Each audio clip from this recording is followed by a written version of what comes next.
વિસ્તારની કૈલાસ પાર્ક સોસાયટીમાં ભાજપના ઉમેદવારોનો ભારે વિરોધ, રહીશોએ ઉધડો લેતા કાર્યકરોએ ભાગવું પડ્યું। વડોદરા મહાનગરપાલિકાની આગામી ચૂંટણીને લઈને રાજકીય માહોલ ગરમાયો છે, ત્યારે ભારતીય જનતા પાર્ટીના ઉમેદવારોને પ્રચાર દરમિયાન જનતાના ભારે આક્રોશનો સામનો કરવો પડી રહ્યો છે।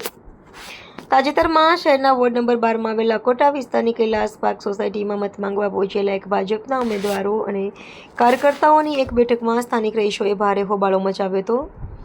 ચૂંટણી ટાણે જનસંપર્ક કરવા ગયેલા નેતાઓને સ્થાનિકોના રોષનો ભોગ બનવું પડ્યું છે।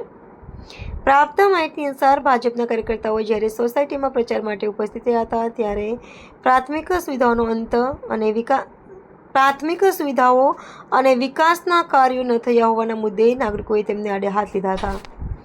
આક્રોશિત રહીશોએ કાર્યકર્તાઓને સ્પષ્ટ શબ્દોમાં સંભળાવ્યું હતું કે માત્ર વડાપ્રધાન નરેન્દ્ર મોદીના નામે વોટ માંગવા ન આવો, સ્થાનિક સ્તરે પોતે પણ પ્રજાલક્ષી કામ કરો। આ પ્રકારના સીધા અને તીખા પ્રહારોથી કાર્યકરોને જનતા વચ્ચે શાબ્દિક ટપોટપીની સ્થિતિ સર્જાઈ હતી। સોસાયટીના રહીશોનો મિજાજ પારખીને અને વિરોધનો વધુ ઉગ્ર બનતો જોઈને વોટ માંગવા આવેલા ભાજપના ઉમેદવારો અને કાર્યકર્તાઓએ આખરે ત્યાંથી ઊભી પૂંછડીએ ભાગવાનો વારો આવ્યો હતો।